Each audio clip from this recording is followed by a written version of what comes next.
we're starting off in the bridal suite. No, Right? no, you don't have to do it. Right? Mm-hmm.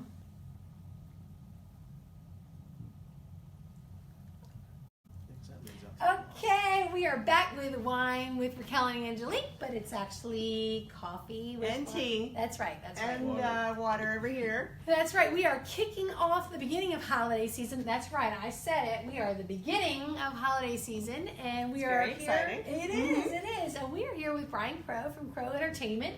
Our goal again today is to just chat with vendors that'll be at the summit and learn more about what they do. So, without further ado, Brian. All right, great to be here. Good, good. And you know, I know that Angelique, you work with Brian a lot, right? I do. Brian has a team and several DJs actually. I don't know how many you have in all. Yeah, it's 8 of us, but a lot of times you end up working with me or CJ and Where's Kenny. I thought CJ was going to come. He was, and then we have a lot of work to do. So Yes, clients come first, right? Yes. Plus, we're going to lunch today. Oh. We're gonna go take care of a few Okay. things, and then we're gonna head on out. Rendezvous. Right? Mhm. All right. Well, tell us a little bit about you. I mean, you've been in business forever, and I think that you have such a great and interesting story about your company. So just tell people about Crow Well, Entertainment. Crow is the Crow and the Brian got put together years ago because of the name of the business. People referred to me as Brian Crow Entertainment, but then it dropped and it just became Brian Crow, and I don't know, it just seemed easy name to remember. I was working in radio at the time, and you needed a handle, so. What were you doing in radio? I know, that sounds exciting, I know, right? right? We're doing on air and radio production, promotions, concerts, things like that. So that was really fun. It was also very challenging, but it also helped kind of formulate the whole Crow plan. Mm-hmm. And so that's what we refer to ourselves as like CJ, for example, is our program director, which essentially is a radio. Yeah. In radio, those guys basically Sure. do all the programming. I'm like a station manager. So we sort of have fun with that. And then when we're in the field, long story short, my father was a pilot. So prior to going into flight, you would do something called pre-flight. Mm-hmm. So we talk a lot about that. So each one of us, when we're on our events and you know we're working solo or whatever, we're all captains on our ship. I love that. So you're the plane, like we're flying your plane, basically. So our job is to make sure our crew is good and our passengers are good. Safe up, safe down. How interesting. So wow. Okay. so during the pre-planning process, that's our pre-flight. So a lot of times with each wedding, for example, you know, we see weddings on the day of. Most people, guests mainly, see a wedding as maybe 4, maybe 5 hours long Right. or something like that. But we see it as several hours. Right. You know, even for you, perhaps maybe several days, several weeks, maybe months, depending on how far Years. along they booked you. Sometimes. So Right, it takes that's us true. about Mhm. 15 to 30 hours to start the planning, which is the initial meeting, all the way to the end of the wedding. When we play that last song, it's about 15 And to I 30 know hours. that I've worked with you guys, and you're just very in depth. I always know that when I see Crow Very Entertainment on the professional. paperwork, Mhm. that you will be doing your homework, that you've properly prepared the music, so you know what the client wants, and then you're also properly prepared on the day of the event. I don't ever have to kind of like double check that they have the order for the bridal party, introductions. I mean, you can tell that your team is prepared and that you put that work in. So how did you formulate your team? How did it become more than just Brian Crow? I took the Warren Buffett approach. It was integrity, intelligence, and energy. I love that. So- I would agree all of those traits are words that I would Right. assimilate with Crow Entertainment. And if, you know, I was telling my son the other day, we were talking about maybe him being a DJ and stuff like that. He's 14 now, and he's actually pretty good. And so, but we were That's talking fun. about, he needs to start as a roadie though. right, and we were talking about, Gotta Schlepping. work You gotta his get the way schlepping up. down, Gotta work okay? his like way. you need to Mhm. earn the respect of your crew, first of all, which means you need to work under my lowest guy. Exactly. If you wanted to kind of look at it from a corporate point of view. Mhm. For me, I feel like all these guys are equal. They're awesome. They're fun to work with. Each person has like their own little niche, and it's like you kind of tap into that, and it Yeah. actually shows in their work, and it gives everybody their individuality, and no one tries to outdo the other person. In fact, we're all trying to teach each other all the time. So you really have a great camaraderie. So how you get there is, and as I explained to my son, is if I were to hire everybody based on how well they DJ, I wouldn't have anybody working with me. Because what I'm interested in their character first. Yes. Because we can teach them how to do stuff, and we can teach them how to execute, and then, the energy will follow. Exactly. Character That is very much So- like my business model as well. It's really the right person. Yeah. And anybody that you work with from our team, you're going to get their undivided attention. They're going to be here on time. Yes. Usually, like our protocol That's is a couple hours early if we just have a standard event. Mm-hmm. So imagine if we're doing lighting or monograms or any sort of production or whatever, we're going to get here even earlier. Just because it's going to sound crazy, but we would love to have a half hour of doing nothing. I While we're at the event. completely agree. I So completely like agree. leading right up to the event, you get dressed in your suit, you're ready to go, and you got about 30 minutes before you have to play that first song at the ceremony. And it's that time to kind of regroup, go over your wedding forms again, and just make sure you're all squared away and just stay calm. And I don't know, it's a formula that's been working for a long time, and all the people that work with Crow, just a bunch of good guys. Yeah, They have and how good long- character. So you've been in business since 1997, you had said? Yeah, it And started then out back then, yeah. How has your team grown? What years were you adding people? We went from 97 to about 2002. I basically worked solo. Okay. Got to meet a lot of different contractors, and we started working Mm-hmm. so that they would represent us, we would represent them, things like that. Mm-hmm. And then about 2005, I met a guy who just got out of broadcasting school. His name was CJ. Uh-huh. And from about 2005 on, we actually became like, Batman and Robin. Yeah. Which is crazy. What he It's kind of like us. I know, right?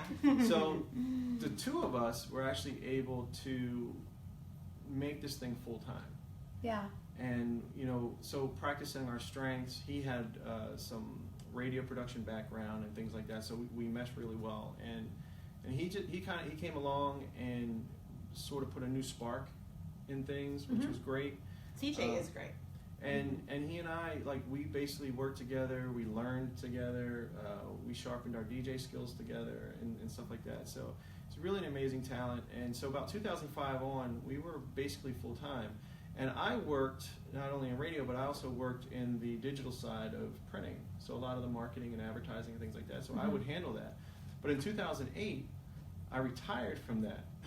So the company that I worked at, they just thought it would be funny to throw me a retirement party, because usually, you got to be like 60 or 70 years old, but they threw this nice little party for me. So from 2008 on, CJ and I ran the company, and we got a few other guys that were working with us. So and then that's kind of the short version. But basically, what I wanted to do was, I was never interested in how much money that I would make. What I was interested in is, could I sustain people that work here? Could I create an income for people? Could I serve the people that I work with? Yeah.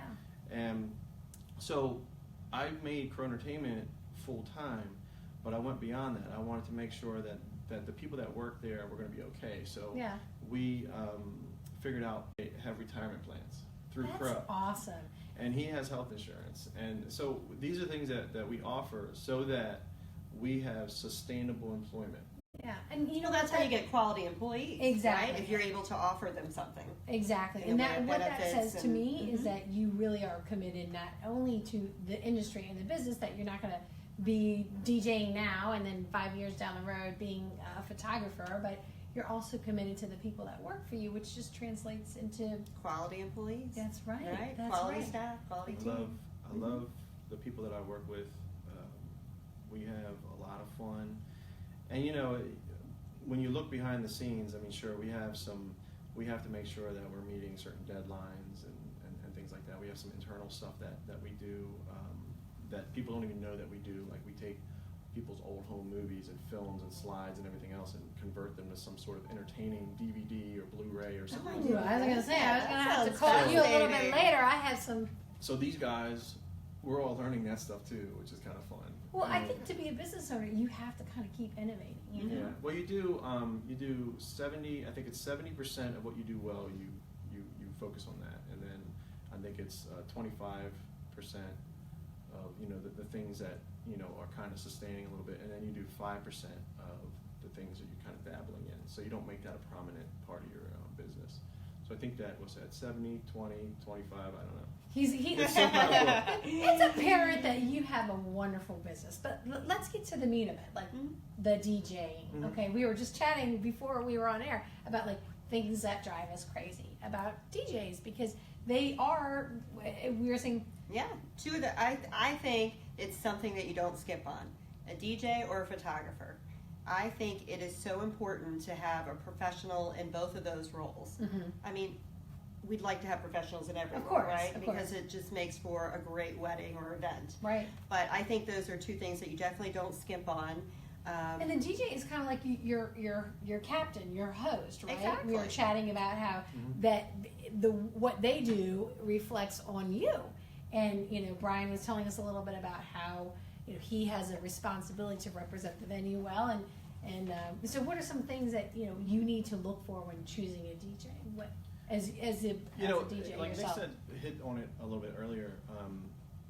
You really do want to meet with the people that you're going to work with. Mhm. I mean, nothing would be worse than hiring a wedding planner who's like just a total mean person. You're gonna have to deal with that person for a long Right. time. So Or anyone in general. If you And don't like them, I've always don't been a work with them. firm believer, and I've actually been shot down for saying this in the past. But I'm a firm believer that no matter what your service is, if the person doesn't like you, it doesn't matter how good it looks. Yes. It doesn't matter what you can do. If they don't like you, they will not book. that Right. is It's actually the connection once again. exactly. And we have something called the Wedding Savvy Way in our company, and one of our points is that you have to genuinely like your client, and your client has to genuinely like you. There's so many things that could go wrong that you could get Right. nailed to the wall for, but if you have a truly loving relationship, you can work together to kind of overcome those things. So I hear you 100% on that. Yeah. And We're- your team, I'm sorry, go I was ahead. going to say, we're big on people work, not paperwork. Oh, I So like it's- that. I it's like that very- too. I read a book with like the Brian Crowisms with all these little, sayings that he has. Mhm. Well, actually, Mission statement. most of it comes from the Bible, so that book's already written. Well, there you go. That's a great foundation to have those quotes, right? But they That's have right. the Brian Crow spin to it. That's so you right, can- right, all entertainment. So what else? What else when you're looking for a DJ? You definitely want to like the person. What else? Well, people are more savvy, no pun, but they're doing their research prior to even pick up the phone. Brides or- are so smart Yeah. these days. They are. And They really so- are, which is great. One of the things that they should look for is your presence. What are you doing? It's all good that you have all these years of experience, but what are you doing right now? Yeah. So that's true. that's what people look for, and those are the clients that we're catering to. So we want to stay relevant. We're always Yes. working on new stuff. We're Right. always upgrading. We're always CJ being the program director is always like, hey man, spend this next week or whatever. This seems to be good. Blah blah blah, and he's really educating the crew within our group and just keeping everything relevant. And he also goes through and gets rid of a whole bunch of other stuff too, like stuff that we can't play at weddings, which is a big deal. Because if you ever have a DJ that doesn't care about the music that they play, you're going to hear cuss words and all this other stuff. And you got Grandma and Uncle Joe Exactly. down there; they don't want to hear that So stuff. important. So we're really cognizant of the language, the tone, and things like that. So things that they should look for is, things like your experience. If they're really savvy, then they're going to say, well, that's great, but do you have insurance? What happens if you don't show up? Yes. Yes. What happens if your equipment breaks? Like, do you, is it game over? What do you do? I have had. So- We some require horror it for all of stories. our vendors. Backup is very, very important. I mean, we carry backup to even like little kid birthday parties. And it's So- a real. I have literally been in circumstances where I've worked with a DJ that maybe a client just had a referral from a friend that had an equipment malfunction and did not have backup. I mean, it happens, people, and that's what you get from working with a professional. Is And then the other thing too is, people as each year progresses, people are more demanding on their vendors. I think we've seen it, and we rise to the occasion. Go where your clients are. yeah. I think being a full time service Yes, I means that since 69% of brides right now are planning their wedding at work. on their desktop computers. It is the truth. So if they're at work at 10 o'clock in the morning or whatever, and they just wanted to touch base with you real quick, but they needed to hear your voice. Exactly. And you know this, you have couples that need your input more than some other couples who are just comfortable booking and they're good to go, they trust you and stuff. But you have some couples that want to be more hands-on. That's all well and good, but if they can't get a hold of you, exactly. what's that say about you? Right. You know? Are there any trends that we need to know about? Yes. That are going on DJ with music trends. these days?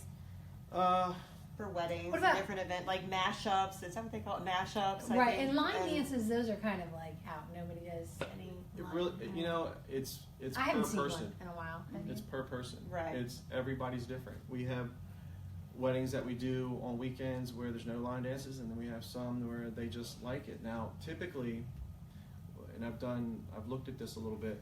A lot of the times, because people already know us and they know our style, they already know that it's going to be mixed and mashed up together. Yeah. So a lot of times, hearing a line dance, you're not hearing 4 minutes of a line dance. You're probably going to hear about a minute or two because there's going to be another song blended with it. So people like that. Our style at Crow, we're more performance DJs, so we like to mix and mash up music. What does that mean, performance DJs, for people who don't? It means that Get the crowd going and you have interactive. DJs that are technically savvy who can push play and get the songs out for you, and then you have the ones who go by, it's not what you play, it's how you play, it's how you play it and when you play it. So performance DJs are more of the guys who take songs and mix them together, or they're scratching and stuff like that, which is kind of, it's fun for us. It's more of a, And I think it's really cool for guests. I think Right. guests get into it. and then, but and you don't do it early on. I mean, because like you said, you got Grandma and Uncle Joe down there, and they want to hear some of their classics, and they want to hear the whole songs. That's fine. Hit them early on, But then later in the evening, when people have visited the bar a few times and they're having a good time, that last hour and a half or so, man, you're just the artist at that point. Now, You're reading the room. Yeah. exactly. That's Yes. what the DJ does. I have a question too about equipment. We touched on equipment for a little bit. How educated does the client need to be about equipment? I think we both know it's important that you have a reliable wireless microphone system, that the lavalier microphone is not going to crackle. How much does the average client need to know about these things, and should they be asking you those types of questions? Well, I always thought that's a great question. I know, because I'd like to know. Anytime I've ever, how you're encouraged to shop your competition, that kind of thing. I see a lot of people talk about the equipment online, and even as a DJ, I'm reading that and I'm just glazing over it like, wow, that's so useless. Because if I go to the mechanic to get my car fixed, I don't need to know how the alternator was manufactured and what bolt you're going to use and all this other stuff. I just want to know if it's going to work. Right. So listing your equipment and all that other stuff, I don't know why people do that. Maybe at one time, it was important to do that, but how educated do they have to be on it? They don't really, because after you meet the person, you could actually look at it if you want to. We've had people come in and sometimes we meet a couple where the groom is like an equipment geek. Yes, right. And we love those people. I was going to say, I those would are think that would be all pretty exactly, fun, right? And he comes and goes, man, I want to see your turntables. I want to see like your mixer and stuff. And I'll go, well, come this way. Right. And and that's kind of fun for us. But we don't always get people like that. So Yeah. he was interested in it, but he's one in 1,000 that has booked us. So basically, if you trust the person and you believe in the company, that Yeah. they should be smart and savvy enough to have the right equipment. The So most you guys important thing that all people need to know is what questions to ask. Yeah. And you need to know, are you going to have a microphone for my officiant? Mhm. Most of the time the question is it going to have a wire on it? Mhm. So, and that's fine, because we know what you're asking. Right. You say, well, we're going to use a digital lavalier system Yes. that your officiant's going to use, and it's also going to pick you guys up a little bit. Mhm. So, and we even give them a warning, hey, if you don't want people to hear you, stand a little bit away from the officiant. Yeah, but, right. But most people don't care about that. Right. It's mainly you're going to hear the main person that's doing the service. That's going to be loud and clear. Mhm. So yeah, they should ask stuff like that. Do they need to be educated on what kind of a mic it is? Right. No. Right. No. Okay. And just like the actual equipment and stuff like that. And usually when we tell them that we're performance DJs, then they'll ask the same questions that you asked, and then we can go into the whole, controller, turntable, music, where, all that stuff. And then they can take from that as much as they want to. Angelique, as a venue manager, what is important? What do you look for in a good DJ? Because you do a lot of referring, right? I do, and I look for professionalism. That's first and foremost. Brian and his team are very professional. Every DJ that we've ever had here, I think, has represented your company very well. One thing I know that I look for in DJs is that they conduct themselves in a professional manner, that they're fun, interactive, and they basically keep the party on track. Right. They're sort of not being intrusive, but just keeping everything on track in a subtle way, but in a fun way. So, as a venue manager, I'm sure you've seen some DJs that it just didn't work. Certain things that didn't work. That's a nice way to put it. Exactly, right? Yeah. So, I think that you're uniquely positioned to say what doesn't work when you're... Well, what doesn't work is when DJs stop the music to make announcements. There should always be music playing. I mean, they are a DJ. They are there to play music. So, even if they need to make an announcement, they should have some subtle, soft music playing in the background. Do you agree with that, Brian? You concur? Well, I know what she means. Mm-hmm. So, if it's one thing that, when you're getting ready to do the toast and you're getting ready to hand the microphone over, obviously you don't want any music playing. Right. But when you just have if she comes over, for example, and asks you to say something or let the guest know about, because sometimes something like Right. that, or sign the guest book or something like that. These are subtle things that don't have to be a huge deal. So you just bring that music down a little bit. It's still kind of going. You make that quick announcement. Back to the music. Right. There's no stoppage in play. See, So I get It should flow. I totally It should get it. What else? Definitely What just else, flow. Angelique? What are some other... I would say that DJs should not be drinking alcohol when they're working. Yes, that goes entertainment in general, venues in Exactly. general, right? Mhm. Brian, Yes, I what's just your think- thoughts on that? Well, I always ask my clients that's one of the most important things to ask your DJ. And we're in the Southern Maryland area, so a lot of the DJs there are kind of like karaoke specialists, and they frequent bars a lot. Uh-huh. So they're accustomed to drinking on the job and stuff like that, and that might be good for what they're doing. But we're in the wedding business. We're Right. full time. I always ask my clients, "Do you drink on the job? I mean, Right. Do you go to work?" I mean, we don't. That's a really we good get asked a point. lot about that, and I Is was it telling you offensive? earlier. Is it offensive to ask a DJ that? No. I think it's something you're going to spend for DJs in general, for good ones. When you're planning your wedding, you got that perfect Saturday picked out. You're looking at about $1,500 to $2,000 Yeah, just in general. right. And I would to get a say professional DJ. $700 to $3,000, and $700 Yeah. you're going to get what you pay for. I think that's Exactly. kind of my number. Where if you're going beneath that, So if I'm buying you for a day, I need to know what I'm getting. mm-hmm. So if you're going to be a drunk person and not being accountable at my job, I don't know if I want to pay you, Yeah, right. that range of Right. money. So no, it's not offensive at all. In fact, we encourage it. And when people don't ask us, sometimes they'll say, "Is there anything that we should be asking?" And I go, "Bing." Yes. Yes. I get that a lot. You should You should ask. Is there something that I'm not asking that I Right. should Oh be yes, asking? so do I. So do Yes. I What think are drinking on the job is a good one. How do you dress for the wedding? I was That just is gonna one go of my there. pet peeves. Yes. I cannot stand when vendors don't dress professionally, or they dress, too ostentatious.